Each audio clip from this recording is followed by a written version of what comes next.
हाँ तो विद्यार्थियों सभी को गुड आफ्टरनून।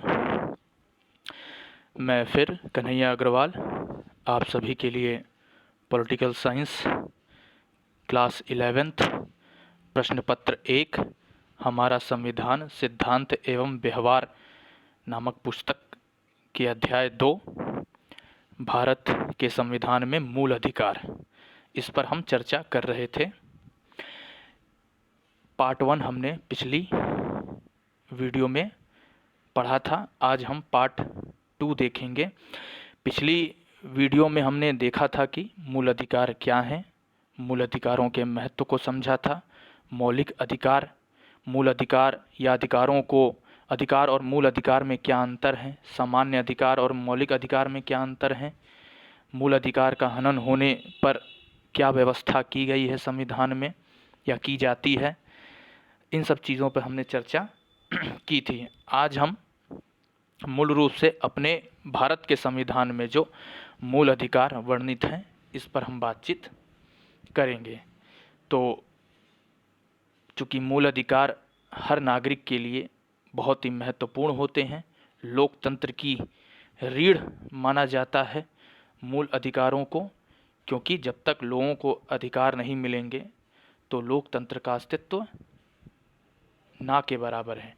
ठीक है, तो हर लोकतांत्रिक देश अपने संविधान में विशेष रूप से मौलिक अधिकारों का एक जो घोषणा पत्र है या एक पूरी लिस्ट है वो सम्मिलित करता है और उसको गारंटी भी प्रदान करता है कि अगर इन अधिकारों का किसी व्यक्ति, समूह या संस्था या खुद सरकार द्वारा अगर हनन किया जाता है तो उन मूल अधिकारों को कैसे बचाया जा सके और नागरिक को मौलिक अधिकार कैसे प्रदान किए जा सकें या सुरक्षित रखा जा सके उनके मौलिक अधिकारों को, इसकी पूरी व्यवस्था संविधान स्वयं करता है।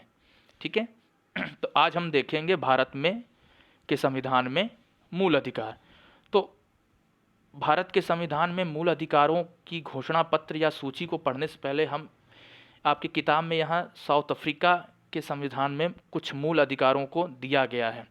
इसका उद्देश्य ये है कि आप दक्षिण अफ्रीका के संविधान में जो मूल अधिकार हैं उसको भी देखें और अपने देश से तुलना कर सकें कि कौन से ऐसे अधिकार हैं जो दक्षिण अफ्रीका के संविधान में हैं, हमारे देश के संविधान में नहीं हैं और उनको होना चाहिए या नहीं होना चाहिए। क्योंकि साउथ अफ्रीका के संविधान में जो मूल अधिकार हैं उसे बहुत ही व्यापक माना जाता है और विश्व का सबसे व्यावहारिक मौलिक अधिकार माना जाता है जो दक्षिण अफ्रीका ने अपने नागरिकों को प्रदान किया, इसलिए उसे जानना बहुत ज़रूरी है।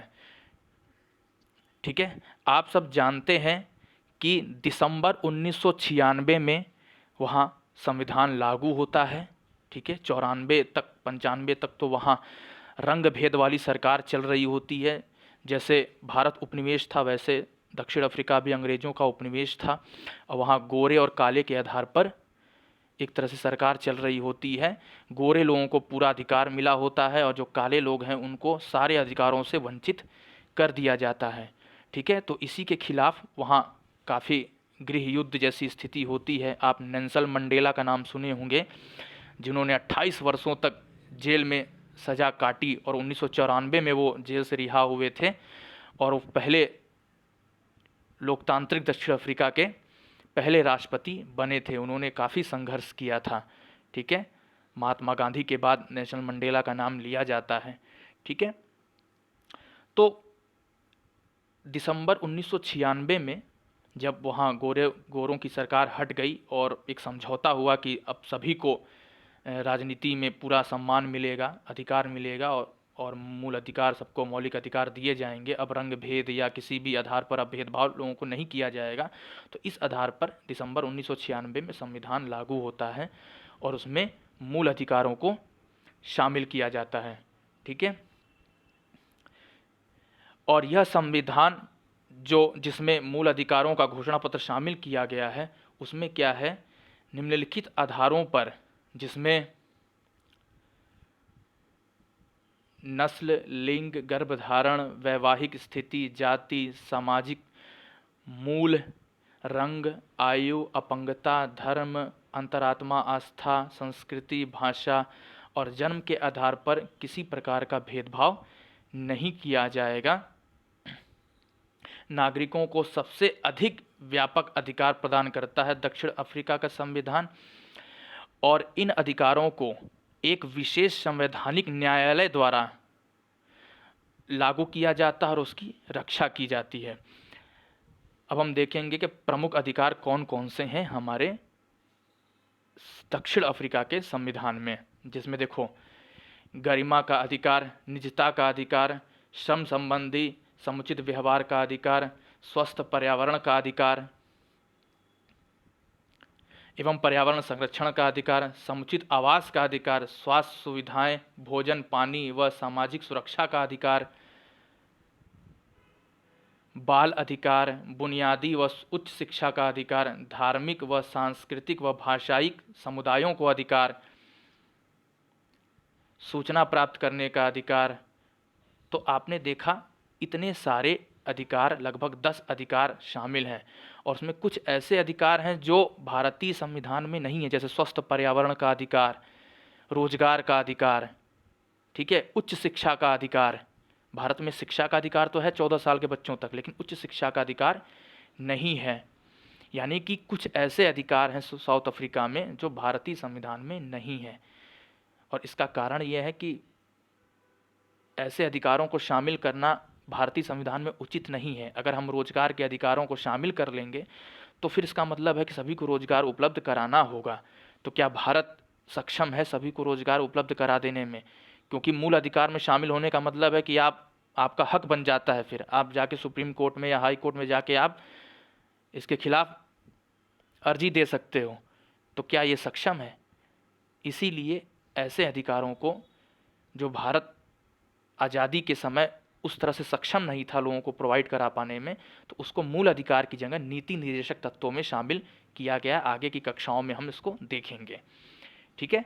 तो अब हम चलते हैं कि भारत में कौन कौन से मूल अधिकार के शामिल हैं। तो एक बात और सुन लीजिए कि अगर अधिकारों का किसी प्रकार से हनन होता है, कार्यपालिका, विधायिका या सरकार द्वारा हनन होता है, तो उसकी रक्षा न्यायालय द्वारा रक्षा की जाती है। अगर न्यायालय यह देखे कि विधायिका या कार्यपालिका द्वारा जो भी नियम कानून बनाए गए हैं वो अवैध हैं या मूल अधिकारों का हनन करते हैं, तो उस कानून को अवैध कर दिया, न्यायालय द्वारा घोषित कर दिया जाएगा। और दूसरी बात यह भी कि मूल अधिकार असीमित नहीं है, निरंकुश नहीं है या पूर्ण रूप से लोगों को नहीं मिले हैं।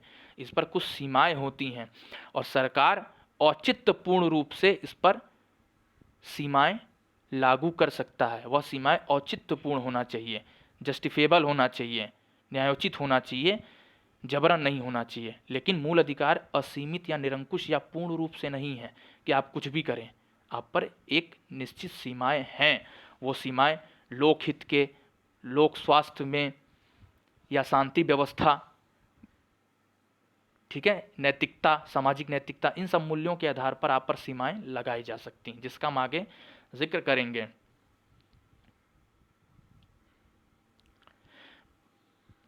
भारत के संविधान के भाग 3 में मूल अधिकार को शामिल किया गया है, जिसमें जो आर्टिकल 12 से लेकर 35 तक है, अनुच्छेद 12 से 35 तक। अनुच्छेद 12 और 13 में राज्य को परिभाषित किया गया है कि राज्य के अंतर्गत कौन कौन सी संस्थाएं या कौन कौन से सरकार के अंग जो हैं वो कौन कौन से जो राज्य के अंतर्गत आते हैं। तो राज्य को डिफाइन किया गया है, ठीक है, क्योंकि मूल अधिकारों पर औचित्यपूर्ण सीमा क्या राज्य लगा सकता है। तो ये बताया गया कि राज्य में कौन कौन सी एजेंसियां या कौन कौन से अंग या कौन कौन से सरकार आएंगे, जिसमें केंद्र सरकार, राज्य सरकार, तुम्हारा लोकल गवर्नमेंट या और भी जो सरकारी एजेंसियां हैं, इन सबको राज्य के अंतर्गत माना गया है। यानी कि ये सब एजेंसियां, ये सब सरकारें क्या हैं, औचित्यपूर्ण प्रतिबंध लगा सकती हैं, ठीक है। तो पहला आपका अधिकार जो आपके मूल संविधान में दिया गया है, पहला है समानता का अधिकार, आर्टिकल 14 से 18 तक, ठीक है, जिसमें पहला 14 में लिखा हुआ है कि कानून के समक्ष समानता व कानून का समान संरक्षण। कानून के समक्ष समानता का मतलब है कि कानून के समक्ष हर व्यक्ति समान है, चाहे वह गरीब हो, चाहे वह प्रधानमंत्री हो, ठीक है। पद या किसी के आधार पर किसी भी व्यक्ति को कम या अधिक आंका नहीं जाएगा, कानून के समक्ष सभी समान होंगे। और दूसरा लिखा है कानून का समान संरक्षण, यानी कि कानून द्वारा सभी को समान रूप से संरक्षण भी दिया जाएगा। अगर किसी को किसी प्रकार की समस्या है तो कानून उस समस्या को दूर करते समय यह नहीं देखेगा कि वह व्यक्ति गरीब है या अमीर है, प्रधानमंत्री है या चपरासी है। ठीक है, यानी कि कानून द्वारा समान संरक्षण, सुविधा, सुरक्षा भी प्रदान की जाएगी। आर्टिकल 15 में लिखा हुआ है सामाजिक समानता, यानी कि धर्म, जाति, लिंग, मूल्य, जन्म स्थान, वंश के आधार पर किसी प्रकार का भेदभाव नहीं किया जाएगा। निषेध किया गया है भेदभाव को, यानी जन्म, धर्म, जाति, लिंग, वंश, जन्म स्थान, इन सब के आधार पर। ठीक है, इन सब के आधार पर किसी को होटलों में, दुकानों, कुओं, तालाबों, नहरों, पार्कों या किसी भी सार्वजनिक स्थल पर आने जाने से रोका नहीं जाएगा। यहाँ तक कि लोक सेवाओं में भी किसी को इन सब के आधारों पर, धर्म, जाति, लिंग, वंश, जन्म स्थान, इन सब के आधार पर वंचित नहीं किया जाएगा या भेदभाव नहीं किया जाएगा। ठीक है, 16 में लिखा हुआ है रोजगारों के लिए अवसर की समानता। ठीक है, इसमें लिखा गया आर्टिकल 16 में कि किसी भी व्यक्ति के साथ जन्म, धर्म, जाति, लिंग के आधार पर जो भी सरकारी रोजगार की व्यवस्थाएं होती हैं या गवर्नमेंट जॉब निकलती हैं या एजुकेशन के लिए जो गवर्नमेंट एजुकेशन की जो बातें हैं, या उसमें किसी प्रकार से भेदभाव नहीं किया जाएगा। सभी को समान अवसर दिए जाएंगे कि वह रोजगार प्राप्त कर सके। ठीक है, धर्म, जाति या लिंग के आधार पर उन्हें विशेष सुविधा या किसी को वंचित नहीं किया जाएगा। ठीक है, लेकिन अनुच्छेद 16(4) यानी 16 का क्लॉज 4 में लिखा गया है कि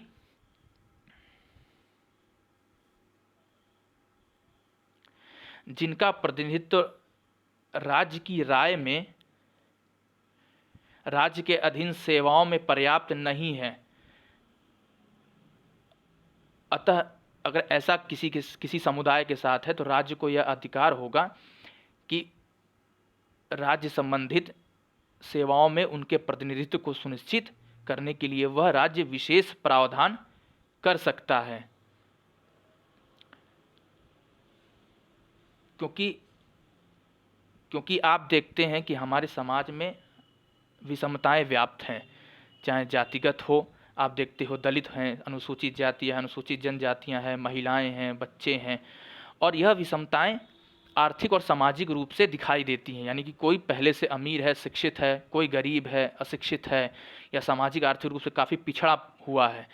तो अनुच्छेद 16(4) यह सरकार को आदेश देता है कि वह सामाजिक या आर्थिक रूप से पिछड़े हुए ऐसे तबके, चाहे वो महिलाएं हों, बच्चे हों या कोई समुदाय हो जिसमें अनुसूचित जाति, जनजाति, पिछड़ा वर्ग, ऐसे लोगों के लिए सरकार क्या है, सरकारी सेवाओं में, नौकरियों में क्या है, विशेष आरक्षण कर सकता है, उनको लिए कुछ विशेष सीटें प्रोवाइड कर सकता है, निश्चित कर सकता है। और इस प्रावधान को अवसर की समानता के विरुद्ध नहीं माना जाएगा। अगर कोई सामान्य वर्ग का कोई क्लेम कर दे कि यह तो विशेष ऐसे लोगों को विशेष सुविधा दे रहा है जो समानता के अधिकार का उल्लंघन कर रहा है, तो ऐसे प्रावधानों को समानता के अधिकार का उल्लंघन नहीं माना जाएगा।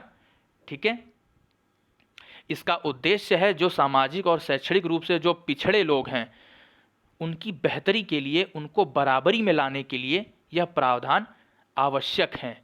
क्योंकि हमारा जो संविधान है उसका लक्ष्य उद्देश्य यही है कि समाज में जो विषमताएं हैं वो खत्म हो और सब बराबरी पर आएँ। तो समाज में पहले से लोग ऊपर या नीचे हैं तो नीचे वालों को कुछ विशेष सुविधाएं तो देनी ही होंगी। क्योंकि अगर आप सिर्फ अवसर की समानता की बात कर देते हैं तो कभी कभी क्या होता है कि सिर्फ अवसर की समानता दे देने से ही ऐसा तबका जो दबा हुआ है, निचला है, वो उस अवसर का लाभ नहीं उठा पाएगा। तो उस समान अवसर का लाभ उठाने के लिए भी ऐसे तबकों को विशेष सुविधाएं देनी पड़ती हैं। फॉर एग्जाम्पल, अगर सरकार 1000 रुपये का फॉर्म जारी करती और कहती सब भर सकते हो, आप कहोगे तो ये समानता का अधिकार है, बिल्कुल भाई सबको भरने का अधिकार है। लेकिन किसी के पास अगर 1000 रुपया है ही नहीं तो फिर कैसे भरेगा? तो फिर समानता का अधिकार का कोई मतलब हुआ? नहीं हुआ। तो इसलिए गवर्नमेंट क्या करती है कि जो दलित हैं या अनुसूचित जाति हैं या पिछड़ा वर्ग, उनके लिए क्या फॉर्म का प्राइस कम कर देती है कि ऐसे लोग 100 रुपया में भर सकते हैं, 200 रुपये में भर सकते हैं। आप देखते हो कि कोई फॉर्म में सामान्य के लिए, सामान्य वर्ग के लिए 1000 रुपया है तो अन्य के लिए क्या है 500 या 300 रुपया कम होता है। तो ऐसी सुविधाएं क्या है समानता के अधिकार का उल्लंघन नहीं मानी जाएंगी, क्योंकि उनको भी भरने का अधिकार है। अगर आप 1000 रुपया रखेंगे तो भर नहीं पाएंगे वो, तो फिर वो अधिकार का मतलब नहीं हुआ। इसलिए गवर्नमेंट अगर इस तरह का कुछ विशेष प्रावधान करती है, नौकरियों में, शिक्षा में अगर आरक्षण का प्रावधान करती है तो वो गलत नहीं है। ठीक है। चौथा है इसी में अनुच्छेद 17 में अस्पृश्यता का अंत। ठीक है। आप जानते हो कि देश आज़ाद होने से पहले अगर अपनी हिस्ट्री में देखो तो छुआछूत जैसी समस्याएं हमारे समाज का एक बहुत बड़ा हिस्सा थी। बहुत ऐसे तबके समाज में थे जिनको बस्तियों से अलग रखा जाता था या इनके आने जाने पर बड़ी निगरानी रखी जाती थी, इनको रहने से वंचित किया जाता। पशुओं से भी बुरी स्थिति में ये रहते थे। ऐसे दलित या छूत जिनको माना जाता था, उनसे टच हो जाना एक तरह से मतलब अपराध माना जाता था। तो इसलिए आज़ादी के बाद जब संविधान लागू हुआ तो अस्पृश्यता की जो समस्या थी, छुआछूत की जो एक भावना थी, समस्या थी हमारे देश में, इसको ख़त्म कर दिया गया और उसको गैर कानूनी या दंडनीय बना दिया गया। अनुच्छेद 18 में लिखा हुआ है उपाधियों का अंत। आप देखते हो कि आज़ादी से पहले अंग्रेज़ द्वारा बहुत सारी उपाधियां दी जाती थी, नाइटहुड की, राय बहादुर की, पंजाब केसरी की। इस तरह की उपाधियां देने का मतलब ये था कि आप समाज में लोगों के बीच अंतर पैदा कर रहे हो। यानी कि किसी को कोई उपाधि मिल जाती थी, डॉक्टर की उपाधि, डिलीट की उपाधि, राय बहादुर की उपाधि, तो वो सामान्य व्यक्ति से कुछ उसको प्रिविलेज मिल जाता था, कुछ उसको वरीयता मिल जाती थी। यानी कि ये उपाधि अगर आपके पास है तो आपको आपके कुछ विशेष अधिकार हो जाएंगे या आपकी प्रतिष्ठा अन्य व्यक्ति के तुलना में ज़्यादा हो जाएगी, ऐसा एक आपको मिल जाता था। तो ये क्या है, समानता के विरुद्ध है। इसीलिए आज़ादी के बाद इस तरह की सारी उपाधियों को ख़त्म कर दिया गया। लेकिन सेना के क्षेत्र में अगर कोई विशेष कार्य करता है तो उसको परमवीर चक्र, वीर चक्र, अशोक चक्र, इस तरह के पद प्रदान किए जाते हैं। या शिक्षा या साहित्य के क्षेत्र में, विज्ञान के क्षेत्र में कोई विशेष कार्य करता है तो उसको भारत रत्न, पद्म विभूषण, इस तरह के सम्मान प्रदान किए जाते हैं। ठीक है, इस पर रोक नहीं है। लेकिन साथ में ये भी कहा गया है कि कोई व्यक्ति अगर ऐसा सम्मान प्राप्त किया है तो वो अपने नाम के आगे ऐसे सम्मानों को लिख कर नहीं इस्तेमाल करेगा। जैसे सचिन तेंदुलकर भारत रत्न है तो वो कभी अपना नाम लिखेंगे कहीं तो भारत रत्न सचिन तेंदुलकर नहीं लिखेंगे, वो सचिन तेंदुलकर लिखेंगे। आपको पुरस्कार मिला है तो आप अपने घर में रखिए। ठीक है, आप उसको ऐसे इस्तेमाल नहीं कर सकते पब्लिकली अपने नाम के आगे। तो ऐसी प्रावधान किया गया है ताकि समाज में सभी व्यक्ति समानता को महसूस कर सकें। ठीक है। अब आता है दूसरा आपका स्वतंत्रता का अधिकार। आपको पहले बता दें हमारे संविधान में कुल 6 मूल अधिकार प्रदान किए गए हैं। ठीक है, पहले 7 थे लेकिन 44वां संशोधन 1978 के द्वारा संपत्ति के अधिकार को मूल अधिकार से हटा दिया गया, उसको कानूनी अधिकार बनाकर आर्टिकल 300A में रख दिया गया है। ठीक है, लेकिन फंडामेंटल राइट से उसको हटा दिया गया। तो अब हमारे मूल संविधान में 6 मौलिक अधिकार हैं। ठीक है, जिसमें पहला समानता का अधिकार हमने पढ़ लिया। अब हम आते हैं स्वतंत्रता का अधिकार।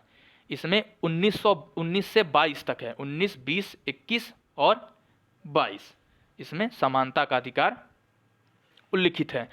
तो 19 में टोटल 6 अधिकार हैं, 19A, B, C ऐसे करके 6 हैं। तो जिसमें पहला है 19A में भाषण व अभिव्यक्ति का अधिकार, जिसमें झंडा फहराने का अधिकार भी है, प्रेस की स्वतंत्रता की बात भी कही गई है और सूचना प्राप्त करने का अधिकार भी शामिल कर लिया गया है। तो भाषण व अभिव्यक्ति के अधिकार का मतलब है कि किसी भी व्यक्ति को बोलने का अधिकार है, अपने विचारों को अभिव्यक्त करने का अधिकार है।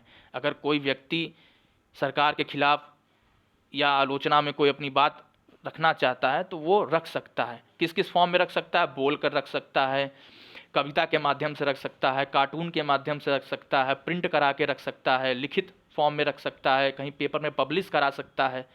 ये सारी चीज़ें इस अपने विचारों को अभिव्यक्त कर सकता है। झंडा फहराने का अधिकार 2004 में यह अधिकार लोगों को दिया गया था कि हर व्यक्ति अपने घरों में, अपने दफ्तर में, अपनी संस्थाओं में, जो भी जहाँ है, वो अपने इच्छानुसार झंडा फहरा सकता है। ठीक है। सूचना प्राप्त करने का अधिकार 2005 में यह अधिकार को शामिल किया गया था मौलिक अधिकार में, सूचना प्राप्त करने का। यानी कोई भी नागरिक किसी भी सरकार की योजना के पक्ष में अगर जानकारी लेना चाहता है तो वह शिकायत आरटीआई के थ्रू, राइट टू इंफॉर्मेशन के थ्रू वह सूचना प्राप्त, संबंधित संस्था से सूचना प्राप्त कर सकता है। इसी में प्रेस की आज़ादी, यानी कि मीडिया, यानी कि जो आपकी समाचार पत्र हैं या इस तरह की एजेंसियां हैं, इलेक्ट्रॉनिक मीडिया, सोशल मीडिया, इनको भी क्या है, आज़ादी दी गई है, क्योंकि मीडिया को चौथा स्तंभ माना जाता है लोकतंत्र का। ठीक है। और मीडिया अगर आज़ाद नहीं होगी तो फिर सरकार की अच्छी और बुरी बातें कैसे लोगों तक पहुंचेंगी, इसलिए प्रेस की भी आज़ादी इसमें रखी गई है। ठीक है। तो इसी में 19B कहता है शांतिपूर्ण तरीके से जमा और सभा करने का अधिकार। अर्थात कोई भी व्यक्ति, 19B में यह कहा गया है कि कोई भी व्यक्ति शांतिपूर्ण तरीके से जमा हो सकता है, यानी इकट्ठा हो सकता है और एक सभा आयोजन कर सकता है, लेकिन शांतिपूर्ण तरीके से। आपको जमा होने का अधिकार है, इकट्ठा होने का अधिकार है, सभा करने का अधिकार है, लेकिन आप सभा में हथियार लहराएं, आप, ठीक है, इस तरह का काम, या जिससे समाज की शांति व्यवस्था बाधित हो, लोक व्यवस्था बाधित हो, नैतिकता बाधित हो, सुरक्षा पर खतरा हो जाए, इस तरह का अगर आप कोई सभा करते हैं या इकट्ठा होकर इस तरह की गतिविधियों को आप अंजाम देते हैं तो आप पर प्रतिबंधित, आप पर सीमाएं आरोपित की जाएंगी, आपको पकड़ के जेल में ले जाया जा सकता है। ठीक है। लेकिन शांतिपूर्ण तरीके से, व्यवहारिक तरीके से आप जमा हो सकते हैं और सभा कर सकते हैं। 19C में कहा गया है संगठित होने का अधिकार, अर्थात संघ बनाने का अधिकार। यानी आप कोई एनजीओ बना सकते हैं, कोई संगठन बना सकते हैं, कोई दल बना सकते हैं, कोई समूह बना सकते हैं। जैसे आप कोई चैरिटी ग्रुप बनाना चाहें, कोई धार्मिक कोई समूह बनाना चाहें, कोई आप इस तरह के कोई भी आप ग्रुप बना सकते हैं और उस ग्रुप का अपना नाम हो सकता है, अपना एक काम हो सकता है। लेकिन ग्रुप संगठन की आड़ में आप कोई गैर कानूनी काम नहीं कर सकते। आप तस्करी करने लगे, हथियारों का व्यापार करने लगे, आप देह व्यापार करने लगें, आप बाल शोषण करने लगें, इस तरह के आप गतिविधि को अंजाम नहीं दे सकते जो गैर कानूनी है। आप चैरिटी कर सकते हो, आप समाज की भलाई के लिए कोई एनजीओ बना सकते हो, आप किसी समुदाय के विकास के लिए आप कोई एनजीओ बना सकते हो, कोई संगठन बना सकते हो, समाज में अवेयरनेस फैलाने के लिए, अच्छे कार्यों के लिए आप संगठन बना सकते हो। ये 19C में कहा गया है। 19D में क्या है, भारत में कहीं भी आने जाने का अधिकार। आप देखिए, भारत में कहीं भी आने जाने का अधिकार, यानी भ्रमण करने का अधिकार है 19D में। आपको किसी के आधार पर, किसी भी जन्म, जाति या लिंग, इस सब के आधार पर आपको रोका नहीं जाएगा कि आप यहाँ नहीं जा सकते या आप वहाँ नहीं जा सकते। अगर आप भारत के नागरिक हैं तो आप कहीं भी घूमने फिरने जा सकते हैं।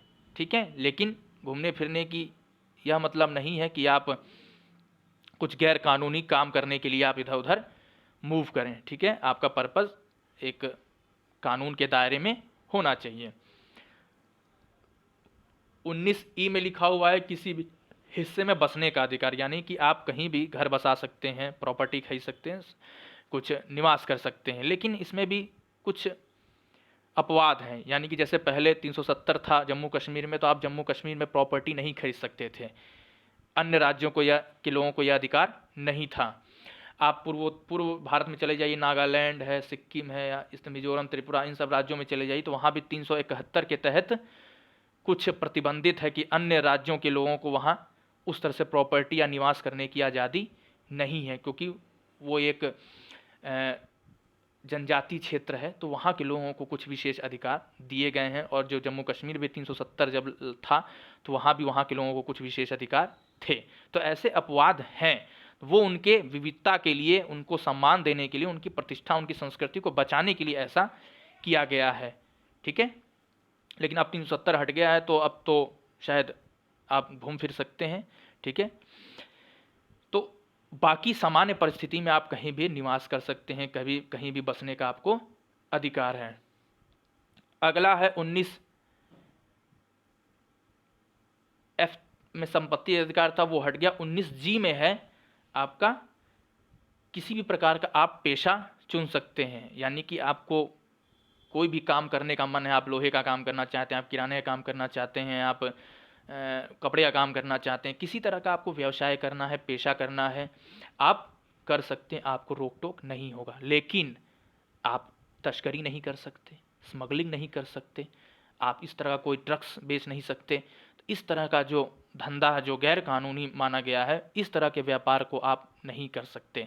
अगर आप ऐसा करते हैं तो आपको पकड़ के जेल में डाला जा सकता है। तो आपने देखा ये 19 ABCDE और G में जो भी अधिकार दिए गए हैं, इन अधिकारों के साथ सभी के साथ एक उपबंध जोड़ा गया है जिसमें सीमाएं भी रखी गई हैं, यानी कि लोक व्यवस्था, लोक हित, लोक स्वास्थ्य, नैतिकता और सुरक्षा और सामाजिक व्यवस्था को ध्यान में रखते हुए आप अपने अधिकारों का उपभोग कर सकते हैं। अगर आपके किसी भी कृत्य से इन सब लोक व्यवस्था, लोक हित, लोक नैतिकता, शांति, सुरक्षा व्यवस्था को और किसी प्रकार का खतरा उत्पन्न होता है तो आपके अधिकार बाधित कर दिए जाएंगे, सीमाएं लगा दी जाएंगी। आप कोई ऐसा काम नहीं कर सकते जो गैर कानूनी है, ठीक है, ये आपके अधिकार क्षेत्र में नहीं आता। लेकिन स्वतंत्रता का यह अर्थ नहीं होता कि हम जैसा चाहें वैसा करने लगे, बिना किसी अन्य को नुकसान पहुंचाए, बिना किसी कानून व्यवस्था का ठेस पहुंचाए आप स्वतंत्रता का आनंद ले सकते हैं। ठीक है, अब आता है अपराध के संबंध में दोष सिद्धि व सजा पाए लोगों के अधिकार।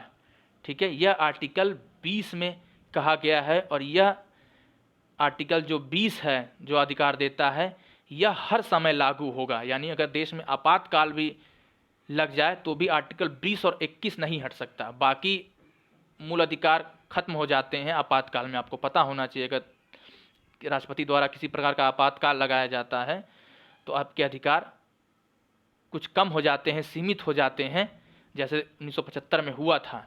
लेकिन आर्टिकल 20 और 21 किसी भी अवस्था में नहीं हटेंगे। ठीक है, तो आर्टिकल 20 में कहा गया है अपराध के संबंध में दोष सिद्धि व सजा पाए लोगों के अधिकार है, यानी कि जब तक न्यायालय किसी को आरोपी नहीं घोषित कर देता तब तक किसी को अपराधी नहीं माना जाएगा, चाहे उसके ऊपर FIR किया गया हो, चाहे उसकी सुनवाई अदालत में चल रही हो, तब तक उसको अपराध नहीं माना जाएगा जब तक न्यायालय उसको अपराधी घोषित नहीं कर देता। सिर्फ सुनवाई चल रही हो, सिर्फ FIR हो गया हो तो इस आधार पर किसी को मुलजिम नहीं माना जा सकता। ठीक बात।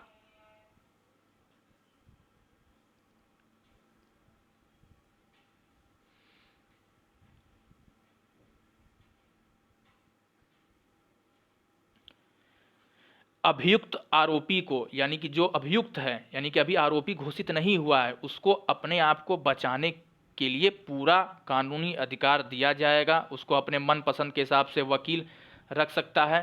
ठीक है,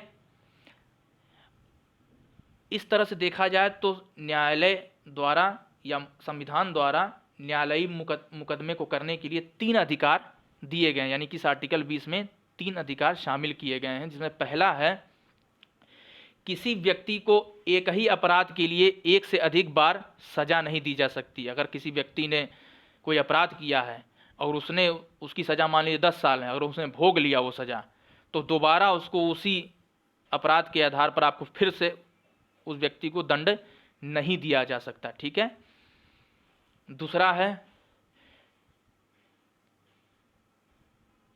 कोई भी कानून किसी भी अपराध को पिछली तारीख से घोषित नहीं किया जा सकता। इसका मतलब ये है अगर किसी व्यक्ति ने 1995 में अपराध किया है और सुनवाई होते होते, जानते ही सुनवाई तो 10-15 साल लग जाते हैं, सुनवाई होते होते 2010 में अगर सज़ा सुनाई जाती है तो उसको जो सज़ा सुनाई जाएगी वो 1995 के हिसाब से ही सुनाई जाएगी।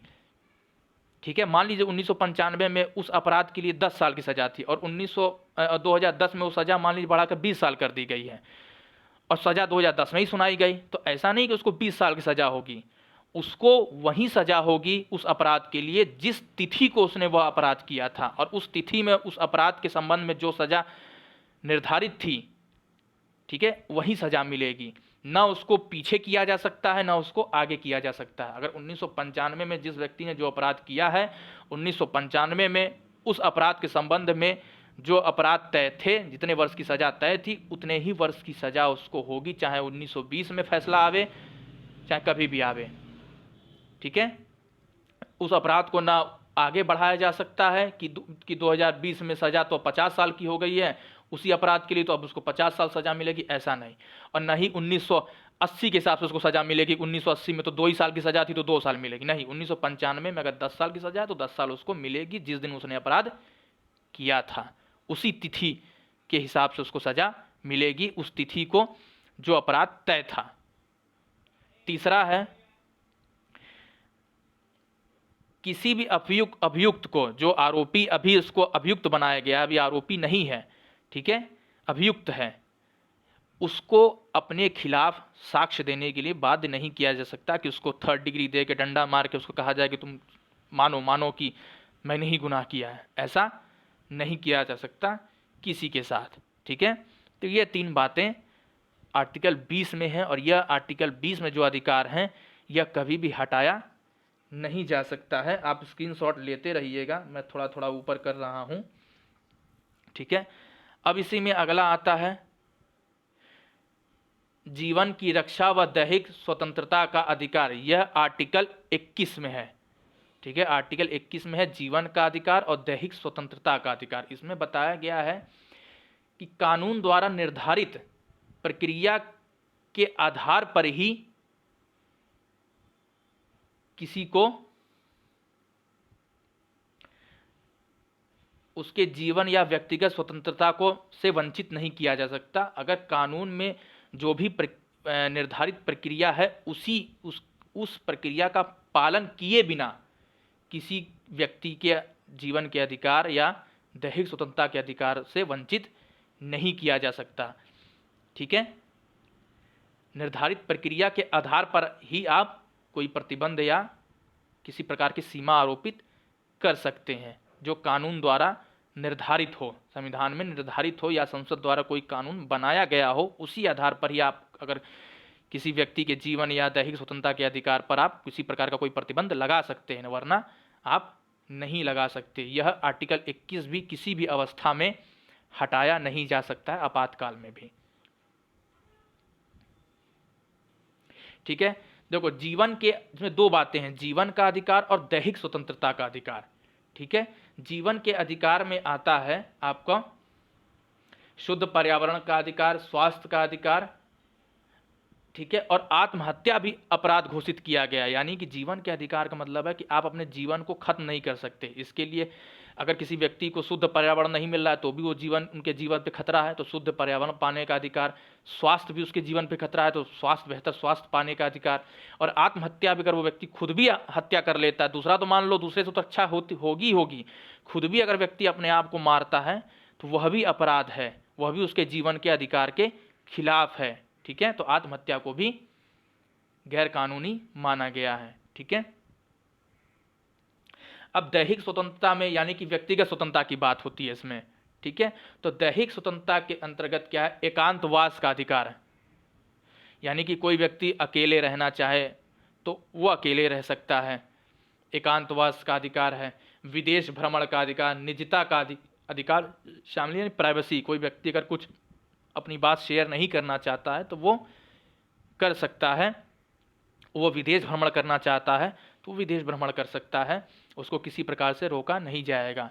ठीक है, मेनका गांधी एक मामले में यह विदेश भ्रमण का अधिकार ऐड किया गया था, क्योंकि किसी मसले में मौजूदा सरकार ने मेनका गांधी को विदेश जाने से रोक दिया था, तो उन्हें सुप्रीम कोर्ट में गई थी, तो सुप्रीम कोर्ट ने इस विदेश भ्रमण को व्यक्तिगत अधिकार में शामिल किया, दैहिक स्वतंत्रता के अधिकार में शामिल कर दिया गया।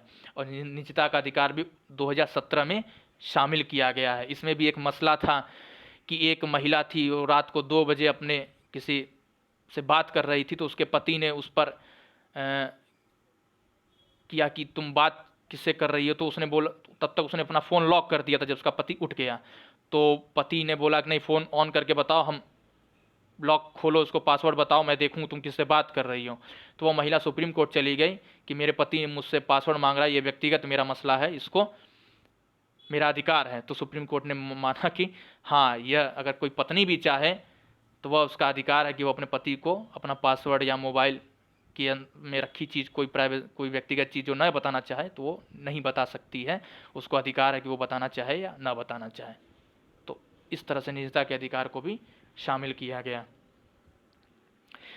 आप देखो पिछले कई ऐसे सर्वोच्च न्यायालय ने बहुत सारे ऐसे फैसले दिए हैं जिसमें क्या जीवन के अधिकार का दायरा बढ़ता गया है। जैसे शोषण के विरुद्ध अधिकार है, मानवीय पूर्ण गरिमापूर्ण जीवन जीने का अधिकार है, जिसमें भोजन का अधिकार, आवास का अधिकार, स्वस्थ शुद्ध जलवायु शुद्ध रूप से पाने का अधिकार, नींद लेने का अधिकार, आराम करने का अधिकार, इन सब अधिकारों को भी शामिल किया गया, क्योंकि ये माना जाता है कि गरिमापूर्ण जीवन के लिए आवश्यक है कि बेहतर नींद मिले। अगर किसी को सोने से वंचित कर दिया जाए तो कैसे वो गरिमापूर्ण जीवन माना जाएगा? नहीं माना जाएगा। किसी को आराम करने से वंचित, जबरदस्ती काम कराया जाए, 24 घंटा आराम न करने दिया जाए, उसको पूरी नींद न लेने दिया है, तो उसके जीवन गरिमापूर्ण जीवन के खिलाफ है। तो आराम करने का, नींद करने का, आश्रय पाने का, ये सारा अधिकार है। भोजन प्राप्त करने का, शुद्ध जलवायु प्राप्त करने का, ये सब अधिकार इसमें शामिल कर दिए गए हैं जीवन के अधिकार में। आश्रय पाने व आजीविका पाने का अधिकार भी शामिल किया गया। इसी के तहत मनरेगा लाया गया था ताकि 100 दिन का रोजगार सबको मिल सके, इस चीज़ को सुनिश्चित किया जा सके। ठीक है, तो इस तरह से जीवन के अधिकार के दायरे को बढ़ाया जाता रहा है। अब आता है आर्टिकल 22। ठीक है, इसी में आर्टिकल 21A भी है जिसमें शिक्षा का अधिकार शामिल किया गया है। 86वां संशोधन किया गया था 2002 में। ठीक है, जिसमें शिक्षा का अधिकार शामिल कर दिया गया। इसी जीवन के अधिकार में ही एक क्लॉज बनाया गया 21A। ठीक है, जिसमें शिक्षा के अधिकार को शामिल किया गया है। ठीक है, आप देख रहे हैं स्क्रीन पे, स्क्रीनशॉट लेते रहिएगा, जिसमें क्या है कि 6 से 14 वर्ष के बच्चों की शिक्षा का जिम्मेदारी सरकार निःशुल्क रूप से उनको शिक्षा प्रोवाइड कराएगी। 14 वर्ष तक यानी 8 तक की जो शिक्षा है वो सरकारी स्कूलों में या सरकार द्वारा देश के बच्चों को शिक्षा प्रदान की जाएगी। यह अधिकार अब बना दिया गया है 2002 में 86वां संशोधन करके। ठीक है, अब आता 22 गिरफ्तारी व निवारक नज़रबंदी के संबंध में। ठीक है, किसी भी व्यक्ति को बिना कारण बताए गिरफ्तार नहीं किया जा सकता। गिरफ्तार होने पर उस व्यक्ति को अपने पसंदीदा वकील से अपना बचाव करने का अधिकार होगा। अगर वो किसी भी वकील को रखना चाहे अपने फेवर में, अपने बचाव के लिए, तो उसको पूरा अधिकार दिया जाएगा। पुलिस का यह दायित्व या कर्तव्य होगा कि जिस व्यक्ति को वह गिरफ्तार की है उसको 24 घंटे के अंदर नज़दीकी न्यायाधीश के सम्मुख उसे प्रस्तुत करे। यानी किसी भी व्यक्ति को अगर पुलिस गिरफ्तार करती है, अगर आपको गिरफ्तार करती है, तो 24 घंटे के अंदर आपको न्यायालय के सामने प्रस्तुत किया जाएगा। ये आपका अधिकार है। आप क्लेम कर सकते हो कि हमको 24 घंटे के अंदर किसी न्यायालय के सामने प्रस्तुत नहीं किया गया। फिर न्यायालय अगर हिरासत में भेज देगा तो ही आपको पुलिस हिरासत में रख सकती है। निवारक नज़रबंदी का तात्पर्य यह है कि अगर सरकार को लगे कि कोई व्यक्ति देश के कानून व्यवस्था व शांति के लिए व सुरक्षा के लिए खतरा बन सकता है तो वह उसे उस आशंका के आधार पर बंदी बना सकती है, नज़रबंद कर सकती है। आशंका के आधार पर कि उस व्यक्ति द्वारा देश की कानून व्यवस्था, शांति व सुरक्षा को खतरा है, ऐसी आशंका होने पर, तय नहीं है, आशंका के आधार पर भी उस व्यक्ति को नज़रबंद किया जा सकता है। और यह नज़रबंदी 3 महीने के लिए की जा सकती है। 3 महीने के लिए हो सकती है। 3 महीने के बाद फिर इसकी समीक्षा के लिए ऐसे एक सलाहकार बोर्ड के सामने रखा जाता है। फिर उस बोर्ड द्वारा जो भी निर्णय लिया जाएगा उस हिसाब से वो चीज़ आगे बढ़ेगी। लेकिन ज़्यादातर देखा गया है कि ऐसे अधिकारों का सरकार ने गलत उपयोग किया है। ठीक है, इसमें काफ़ी सुधार की आवश्यकता है। अभी जो भी महबूबा मुफ्ती या फारूक अब्दुल्ला को भी नज़रबंद किया गया था जब 370 हटाया गया था, तो ये सब इसी आधार पर ही है कि अगर वो बाहर रहेंगे तो हो सकता है शांति सुरक्षा भंग हो सकती है, दंगा या इस तरह का कोई हो सकता है स्थिति। तो उस आधार पर, आशंका के आधार पर मैक्सिमम 3 महीने के लिए नज़रबंद किया जा सकता है और उसके अधिक नहीं। उसके लिए फिर एक सलाहकार बोर्ड के सामने उस मसले को ले जाना होगा, फिर वो सलाहकार बोर्ड ये तय करेगी कि यह नज़रबंदी उचित है या नहीं है, इसको आगे बढ़ाना चाहिए या नहीं बढ़ाना चाहिए, उस हिसाब से फिर तय होगा। अब आप देखते हैं, इसी में है तीसरा अधिकार है शोषण के विरुद्ध अधिकार, यानी कि आर्टिकल 23 और 24 में शोषण के विरुद्ध अधिकार है आपको। आर्टिकल 23 में बोला गया है कि मानवीय दुर्व्यापार, बदवा मजदूरी, बेगारी या दासत्व जैसी प्रथा को गैर कानूनी बना दिया गया है। यह दंडनीय अपराध है। कोई भी व्यक्ति अगर किसी के साथ ऐसा करता है तो यह एक दंडनीय अपराध माना जाए, क्योंकि आप जानते हो कि भारत अगर देश की आज़ादी से पहले किस तरह से, आप अपनी हिस्ट्री में देखते हो किस तरह से दास प्रथा और किस तरह से गुलामी प्रथा, गुलाम बनाने की प्रथा, दास बनाने की प्रथा और जबरन बदुआ मजदूरी कराने की प्रथा एक आम बात थी। तो इसलिए देश की आज़ादी के बाद ऐसी प्रथाओं को गैर कानूनी कर दिया गया है और इसके विरुद्ध नागरिकों अधिकार दिया गया है कि अगर कोई आपके साथ बेगारी अर्थात बिना पैसे के आपसे काम कराता है, बंधुआ मजदूरी आपको बंधक बना के काम कराता है, दास बना के काम कराता है, तो आप क्लेम कर सकते हैं। आर्टिकल 24 में कहा गया है 14 वर्ष से कम के जो बच्चे हैं उनको किसी भी काम में या किसी भी जोखिम वाले काम में आप श्रम नहीं करा सकते। यानी 14 वर्ष से नीचे के किसी बच्चे से आप किसी प्रकार का काम नहीं करा सकते, चाहे वो उसके माँ बाप ही हों, चाहे कोई बाहर का आदमी अपने यहाँ काम पे रखे। किसी भी 14 वर्ष से नीचे के बच्चे से आप ऐसा नहीं करा सकते, स्वयं माँ बाप भी नहीं करा सकते या अन्य व्यक्ति भी अपने यहाँ नहीं रख सकता। इस प्रकार बाल श्रम को अवैध घोषित कर दिया गया है। बच्चों, इससे क्या है कि बच्चों के लिए जो शिक्षा का अधिकार दिया गया आर्टिकल 21A में, उसको सार्थक बनाया गया। ठीक है, अब आप आगे चलते हैं। चौथा अधिकार है धार्मिक स्वतंत्रता का अधिकार। ठीक है, धार्मिक स्वतंत्रता का अधिकार आप ये है आर्टिकल 25 से लेकर 28 के बीच में। तो आर्टिकल 25 में क्या कहा गया है कि आस्था व प्रार्थना की आज़ादी, धर्म चुनने का अधिकार, उसको पालन करने का अधिकार, अंतःकरण की स्वतंत्रता। ठीक है, अर्थात इसका मतलब यह है कि कोई व्यक्ति जिस धर्म को चुनना चाहे उस धर्म को चुन सकता है, उस धर्म को अपना सकता है, उस धर्म के रिचुअल्स को फॉलो कर सकता है। या कोई व्यक्ति नास्तिक रहना चाहे, किसी भी धर्म को ना मानना चाहे, तो उसको यह भी अधिकार है कि वह किसी भी धर्म को ना माने। ठीक है, तो किसी भी धर्म के प्रति वह अपनी आस्था रख सकता है, विश्वास रख सकता है, मान सकता है, अपना सकता है या आचरण कर सकता है, या धर्म से विमुख भी रह सकता है। ठीक है, यह आपके आर्टिकल 25 में लिखा गया है।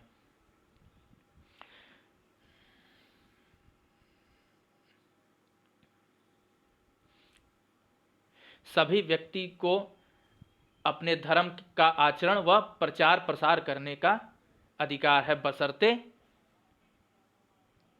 बशर्ते समाज में किसी प्रकार की धार्मिक, सांप्रदायिक इस तरह की भावना, लोक व्यवस्था, नैतिकता, इस तरह के मसलों, स्वास्थ्य खतरे में न पड़ें, समाज में सांप्रदायिकता न फैले, दंगे न फैले धर्म के आधार पर। इस तरह से आपको इस तरह के कार्यों पर प्रतिबंध लगाया गया है। कभी कभी आप देखते हो किसी किसी धर्म में कुछ कुछ ऐसी कृत्य होती हैं जो सामाजिक बुराइयों के रूप में होते हैं, जैसे सती प्रथा, बाल विवाह, नरबली, इस तरह की जो प्रथाएं थी ये कुप्रथाएं थीं और धर्म में बड़े गहरे रूप से जुड़ी हुई थी। तो ऐसे प्रथाओं को दूर करने के लिए राज्य क्या है, हस्तक्षेप कर सकता है। ठीक है, अगर राज्य इस मामले में हस्तक्षेप करता है तो यह नहीं माना जाएगा कि धार्मिक स्वतंत्रता के अधिकार का उल्लंघन हो रहा है, क्योंकि ये कुप्रथाएं हैं। ठीक है,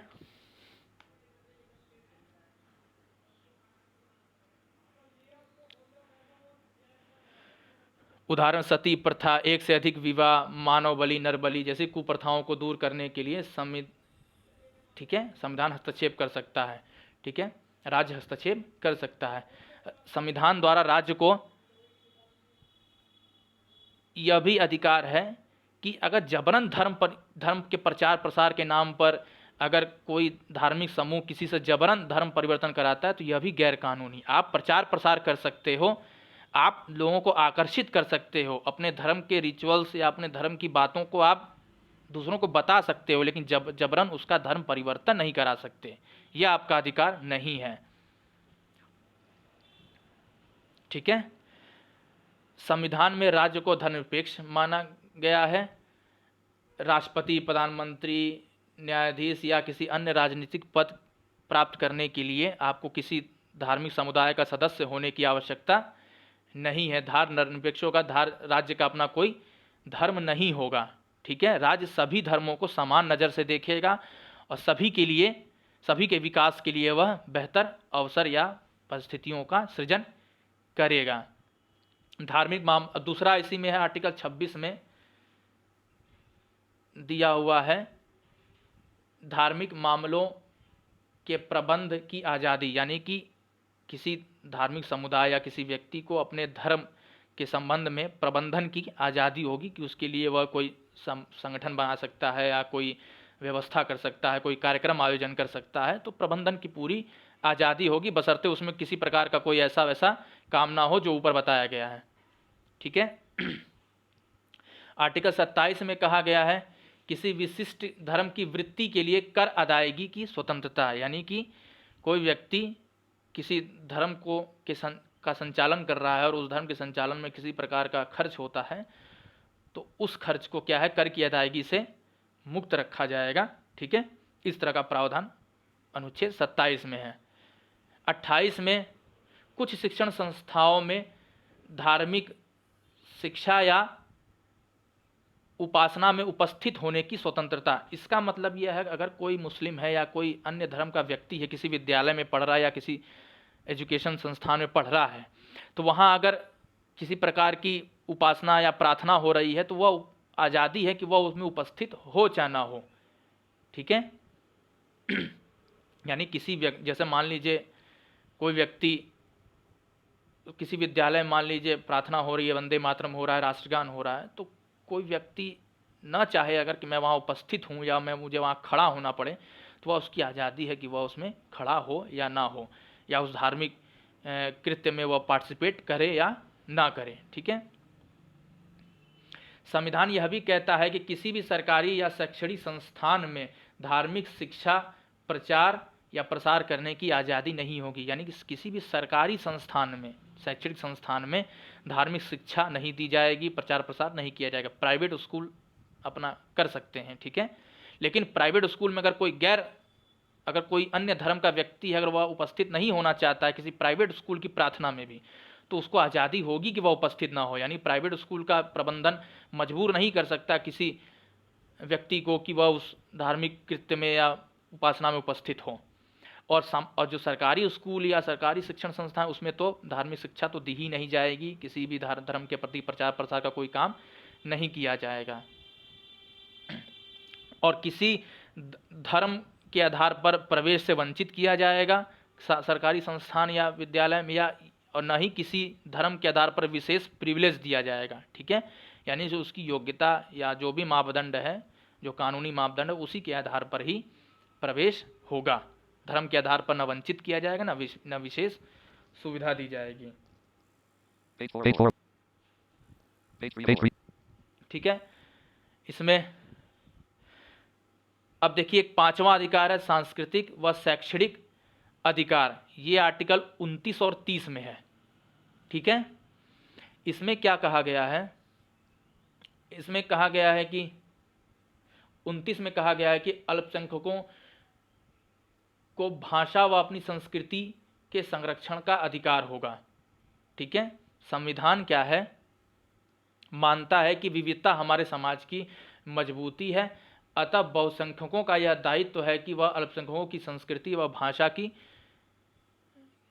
के संरक्षण में सहयोग प्रदान करें।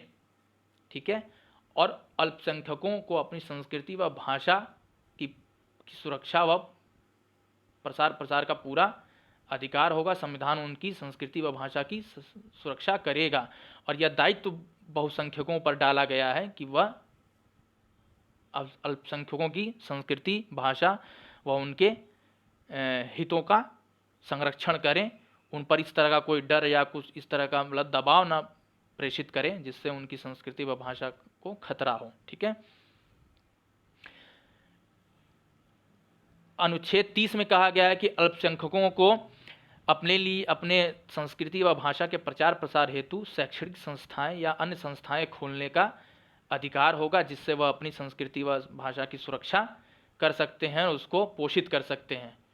ठीक है। शिक्षण संस्थाओं और अगर कोई अल्पसंख्यक कोई शिक्षण संस्थाएं खोलता है तो सरकार के द्वारा जो अनुदान दिया जाता है या जो सहायता दी जाती है उसमें इस हिसाब से या इस आधार पर उन्हें वंचित नहीं किया जा सकता कि यह शिक्षण संस्थाएं किसी अल्पसंख्यक द्वारा खोली गई है, इसलिए अमुक संस्थान को या अमुक व्यक्ति को सरकार अनुदान नहीं देगी। अगर सरकार अनुदान देती है तो सभी को अनुदान देगी, या अल्पसंख्यक या किसी धर्म या ऐसे किसी के आधार पर उसे अनुदान से वंचित नहीं कर सकती, भेदभाव नहीं करेगी।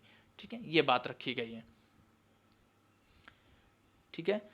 अब आपका छठवां अधिकार आता है संवैधानिक उपचारों का अधिकार।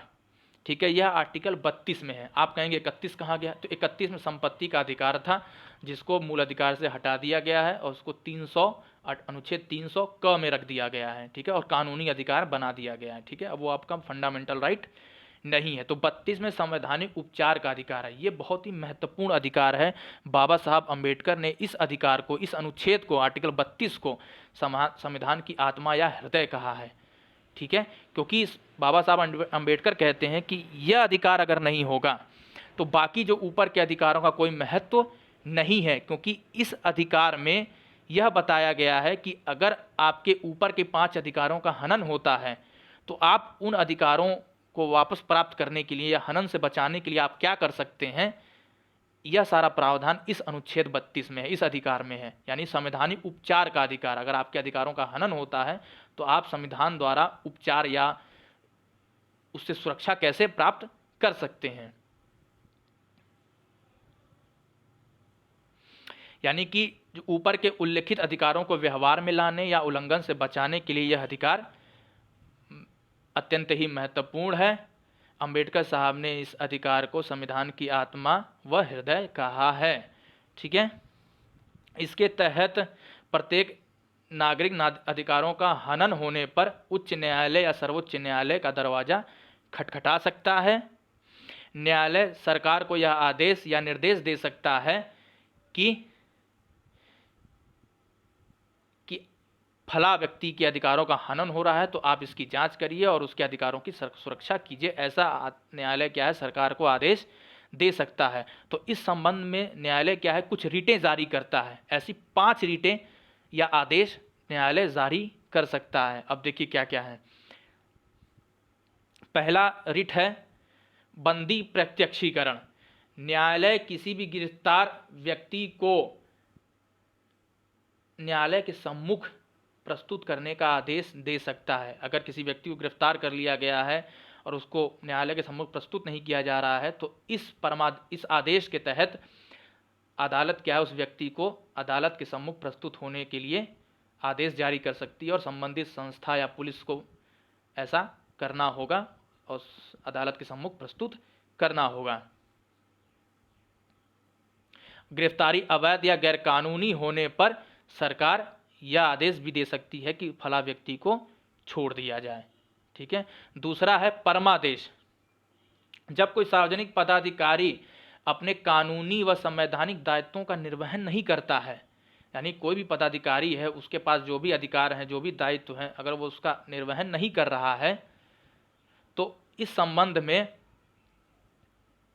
और ऐसा करने पर किसी व्यक्ति का मौलिक अधिकार का हनन हो रहा है, यानी कि कोई पदाधिकारी या कोई भी अधिकारी अपने दायित्वों का पालन नहीं कर रहा, अपने संवैधानिक कर्तव्यों का पालन नहीं कर रहा और इस वजह से किसी व्यक्ति का मूल अधिकार हनन हो रहा है, बाधित हो रहा है, तो ऐसे संबंध में न्यायालय क्या है, संबंधित अधिकारी को या संस्था को एक आदेश जारी कर सकती है कि वह अपने अधिकारों या दायित्वों का पालन करें।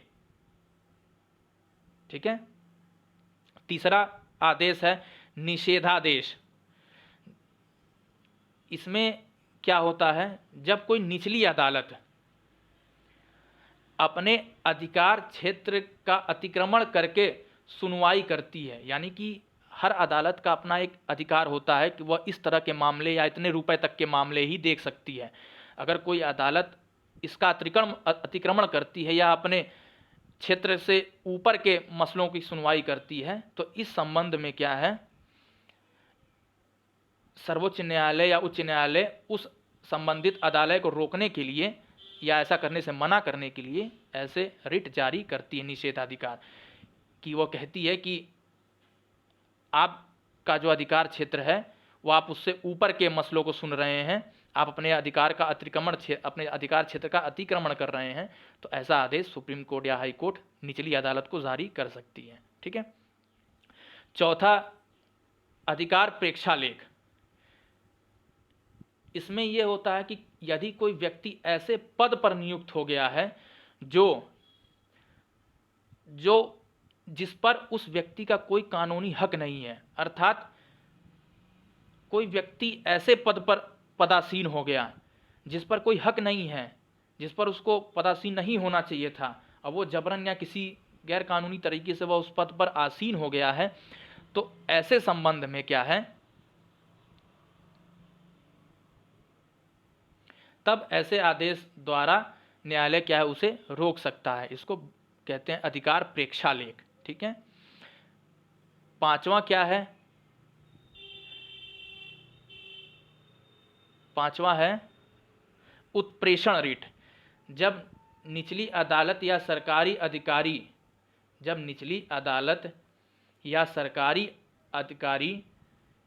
बिना अधिकार के कोई कार्य करता है, ठीक है, यानी कि वह अधिकार नहीं है, उसका वह काम नहीं है, लेकिन फिर भी वो उस काम को कर रहा है, तो न्यायालय इस रीट द्वारा न्यायालय उस मामले को ऊपर की अदालत में शिफ्ट कर सकती है। मान लीजिए कोई अदालत किसी मसले की सुनवाई कर रही है, लेकिन वह मसला ऊपर की अदालत का है, ठीक है, उस अदालत के अधिकार क्षेत्र का नहीं है, तो इस रीट के माध्यम से हाई कोर्ट या सुप्रीम कोर्ट उस मसले को उससे लेकर ऊपर की अदालत को या संबंधित अदालत को या अधिकारी को वह मसला ट्रांसफ़र कर सकती है। यानी कि यह निषेधादेश और उत्प्रेषण एक जैसा है। निषेधादेश में रोक लगा सकती है और उत्प्रेषण में रोक लगाने के साथ साथ उस मसले को संबंधित अधिकारी को ट्रांसफ़र भी कर सकती है। ठीक है। तो ये तो आपके अधिकार हुए जो आपके फंडामेंटल राइट हैं, जो आपके संविधान में उल्लेखित हैं। इसके अलावा भी कुछ ऐसी एजेंसियां हैं जो नागरिकों के मूल अधिकारों की रक्षा करती हैं, जिसमें राष्ट्रीय अल्पसंख्यक आयोग, राष्ट्रीय महिला आयोग, राष्ट्रीय अनुसूचित जनजाति आयोग, ये भी क्या हैं, आपके ऐसे संबंधित जो कम्युनिटी है या अनुसूचित जाति, महिला, अनुसूचित जनजाति, पिछड़ा वर्ग, इनके हितों की रक्षा करती हैं। इनके हितों के लिए ये आयोग बनाए गए हैं। एक एजेंसी और है राष्ट्रीय मानवाधिकार, जिसकी स्थापना 1993 में की गई थी। यह भी क्या है, लोगों के अधिकारों की रक्षा करती है, जांच करती है कि लोगों के अधिकार हनन तो नहीं हो रहे हैं सरकार द्वारा या किसी एजेंसी द्वारा या किसी व्यक्ति द्वारा। ठीक है। People's union for civil right, ठीक है, ये एक एजेंसी है जो मानवाधिकार के अंतर्गत काम करती है। इसका काम है कि लोगों के अधिकारों के उल्लंघन के प्रति चौकसी करना, यानी कि यह देख रेख करती है कि किसी व्यक्ति के अधिकारों का हनन तो नहीं हो रहा है। इस एजेंसी का क्या नाम है, people's unions for civil right. ठीक है। और क्या क्या है, 1993 में राष्ट्रीय मानवाधिकार की स्थापना हुई थी।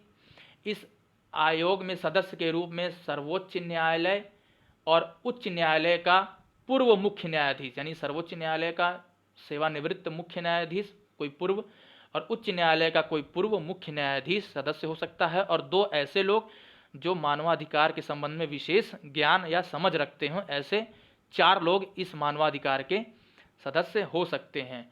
ठीक है,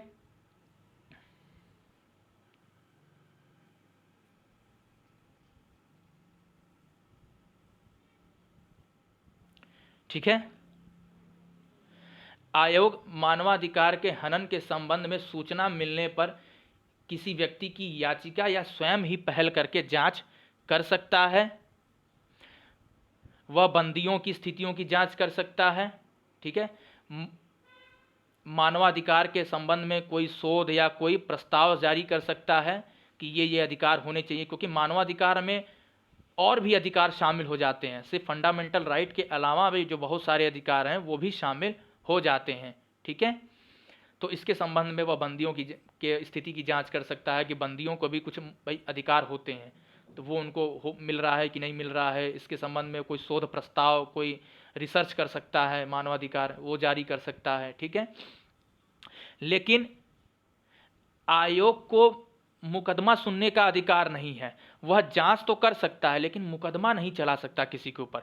वह जांच करने के बाद संबंधित सरकार या न्यायालय से यह सिफारिश कर सकता है कि आप संबंधित मसले पर मुकदमा चलाइए। ठीक है, लेकिन खुद मुकदमा नहीं चला सकता, खुद वह सज़ा नहीं सुना सकता, लेकिन हाँ अपनी जांच करके, जांच जरूर कर सकता है और जांच करके न्यायालय को बता सकता है कि इस मसले में मूल अधिकार का हनन हुआ है, अतः आप सुनवाई करिए, मुकदमा चलाइए और संबंधित व्यक्ति को न्याय दीजिए और अपराधी को सज़ा सुनाइए। तो इस तरह से ये हमारे फंडामेंटल राइट्स हमारे जो संविधान में प्रोवाइड किए गए हैं, जिसको हम पढ़ रहे थे। ठीक है, तो आज की कक्षा समाप्त हुई।